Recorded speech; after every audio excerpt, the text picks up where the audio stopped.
President Trump is reportedly looking to expand his path to re-election because the path he used in 2016 may not be there anymore. Politico reports the Trump campaign is putting resources into New Mexico, Nevada, and New Hampshire, states he lost to Hillary Clinton in 2016. And his campaign needs more than one path to victory because, quote, his own polling shows him falling behind in Michigan, Pennsylvania, and Wisconsin. Now, part of the reason he won those states in the Electoral College in 2016 was overperforming in the industrial Midwest, particularly among white voters without a college degree.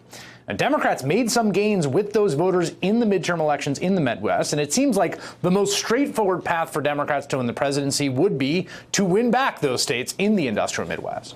In another head-to-head battle with Trump, the question is, what is the best message for Democrats in that part of the country? Joining me now, a Democrat who knows a thing or two about winning the industrial Midwest, Senator Sherrod Brown of Ohio. Campaigns have these, there's reporting on campaigns that are looking at this or that state all the time. A lot of times it's misdirection, grain of salt, it's 18 months out. I do wonder what your assessment of the political situation in your home state of Ohio and throughout states adjacent to it are at this moment. Yeah, I feel good about it. I talked to Bob Casey in Pennsylvania and Tammy Baldwin in Wisconsin and Senator Stabenow and Peters in Michigan. And I feel they're competitive. They're going to be hard. But I think working class voters of all races, I don't just talk about working class men or working class white, right. Working class voters of all races understand that this president has betrayed workers. They see he's put people on the courts, not just the Supreme Court, up and down the courts that put their thumb on the scales of justice to support corporations over workers and to support Wall Street over consumers. They see what he did on the overtime rule. 3 million Americans will get less overtime pay because of Trump's actions. His refusal to raise the minimum wage, his stacking the National Labor Relations Board against workers. And just look at his tax bill. 75% of it went to the richest 1%. I mean, the White House looks like a retreat for Wall Street executives, and that's who surrounds the president. That's who blows in his ear, and that's the decisions he makes. But there's always this question, right, about like those are all substantive parts of the president's agenda. Then there's two other things, right? People's sort of affiliation culturally or ideologically, right? They like the president, they like what he stands for, they like the coalition. But then the third thing I'm interested in is the basic macroeconomics, right? I mean, there's this thinking, particularly in the modeling of presidential elections, like growth is high, unemployment's relatively low. And I wonder the degree, like at the ground level in a state like Ohio, is that penetrating or not? Does it look a lot like it looked 3 years ago?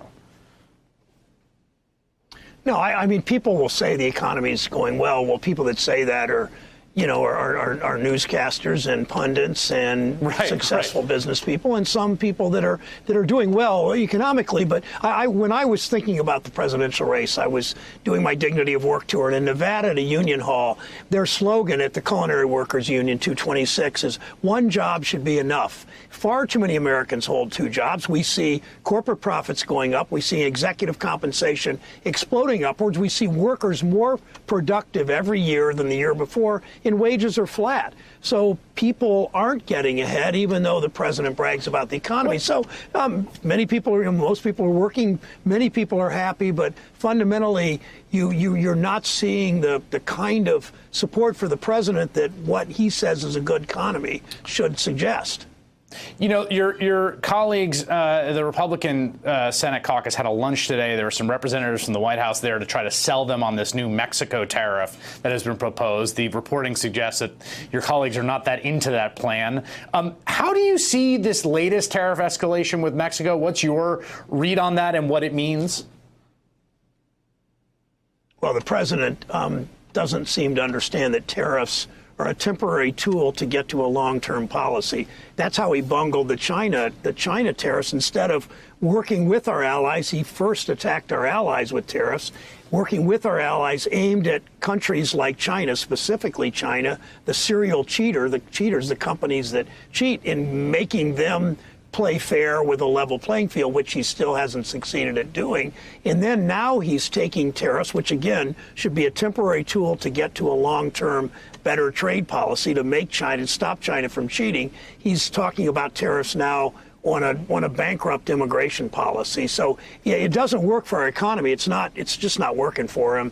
And I think it's a little like the hammer looking for the nail. I mean, every problem he sees is the hammer is a tariff that you can solve with, and it's just doesn't pass a straight face test. Well, it's interesting because sometimes he argues, he talks about tariffs as a tool to get to some policy, and then other times he talks about them as a good in and of himself. I mean, he will tweet about how great tariffs are. They're going to fill the pockets of everyone, and we're going to get all this money.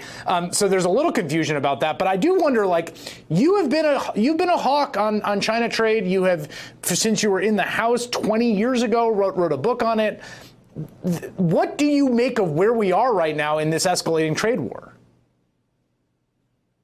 Well, I think that, yeah, I think he does. I think he sees tariffs as an end in themselves. I think he sees that as a long-term policy now, because nothing he's doing seems to get China to do what he wants them to do, and in many cases what I hope they're doing. I'm still a hawk on China. I see what China, we had a hearing today in the Banking Committee. China's finally agreed to stop sending fentanyl, the most deadly synthetic opioid that's killing 14 people a day in Ohio. Most of those deaths are overdoses from various opioids laced with fentanyl. Chinese said they're not going to do anymore. We're still going to have tariffs ready, sanctions aimed at Chinese pharmaceutical companies and Chinese chemical companies, because we don't trust them. They didn't do on steel what they said. We've had that history. We'll give them the chance to do that right. But I think you need China. China continues to cheat. We know they dump products in our country. We know they've not played fair. When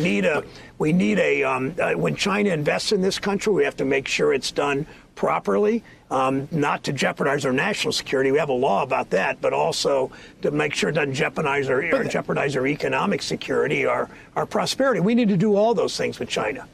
All right, but then final question here, and this is where the sort of rubber hits the road on the message, because I think the president will continue down this path. And when it comes time for a presidential election, it seems like the Democratic critique of him, particularly in the industrial Midwest, is maybe the right idea and the wrong tactics or the wrong execution. But that just seems like a somewhat muddled message. That is a muddled message. That's why you go back to this president. His betrayed workers. He betrayed them at Lordstown on the GM plant. He betrays workers that are making $35,000 a year and working 50 hours and not getting a cent of overtime. He betrays workers with his court appointments, where they decide for companies over workers, and Wall Street over consumers. He betrays them by a tax bill where overwhelming amount of the benefits went to the richest people in the country. People know their wages aren't going up. They see the rich do better and better. They see corporations continue to move jobs overseas because of the tax bill and because he has failed on his trade policy. Senator Sherrod Brown of Ohio, thank you so much. Chris, thanks always. Hey there, I'm Chris Hayes from MSNBC. Thanks for watching MSNBC on YouTube. If you want to keep up to date with the videos we're putting out, you can click subscribe just below me, or click over on this list to see lots of other great videos.